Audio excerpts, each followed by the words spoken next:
That's according to the UK's leading GP, Helen Stokes-Lampard, who chairs the Royal College of GPs. She says that longer waiting times could pose a serious risk to patients. Sophie Long reports. Every winter, an increase in workload puts pressure on the NHS because more people are sick. Some patients are already waiting 2 to 3 weeks to get a seat in their GP's waiting room. Come on in, I'm Dr. Helen. Come and have a seat. Now the chair of the Royal College of GPs says that's likely to climb to over a month in some areas, and she's profoundly concerned about how general practice will cope.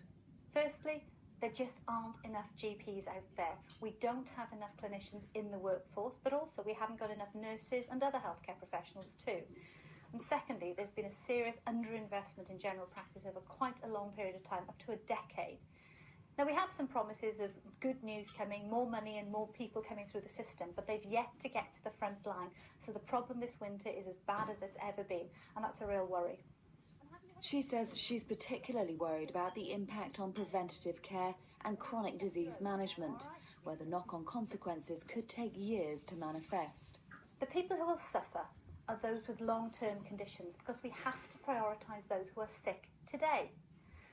If, however, we're ignoring those with longer-term conditions, then we're storing up problems for the future, increasing their risks in the long term.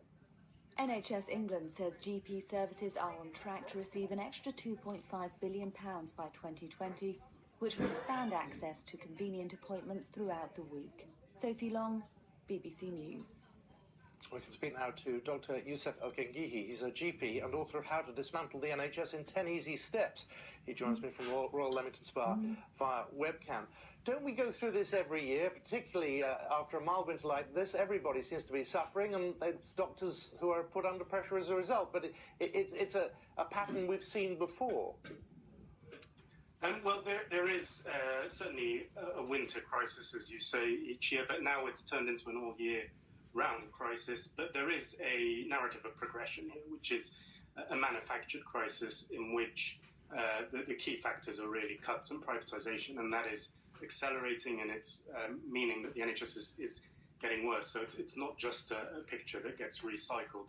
Things are heading on a one-way route of privatisation, unfortunately. Well, the NHS says GP services on track to receive an extra £2.4 billion in real terms. Is that the answer?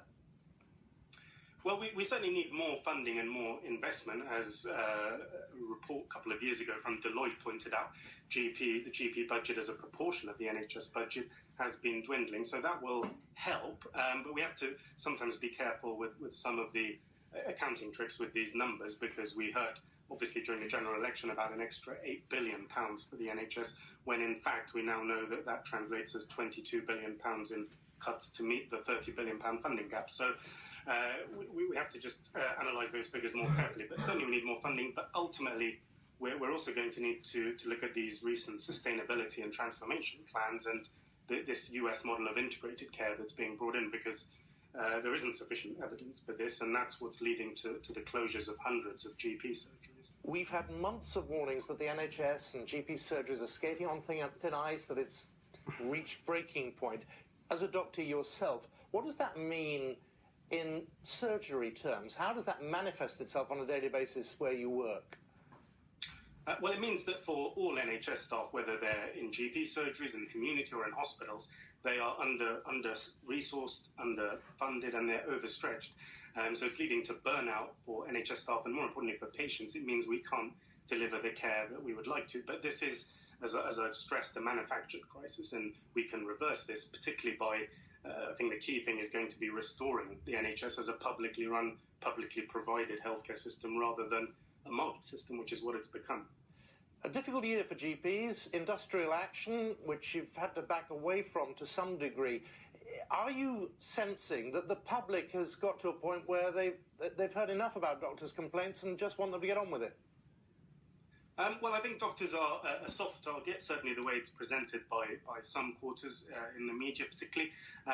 But unfortunately, the real factors are hidden, the kind of factors we've just talked about, such as cuts, not enough funding, and particularly privatisation. These are the root causes that simply aren't mentioned. And of course, it's very easy to then deflect the blame onto NHS staff or onto patients in terms of an ageing population or rising demand. But that's a situation that is across advanced economies across the world. And the NHS, as a public healthcare system, is actually one of the most cost-effective systems. So we need to ask ourselves, what kind of healthcare system do we value? Dr. Yusuf El-Gengihi, thank you very much for your time this afternoon. You're watching BBC News just after 12:15. These are our headlines.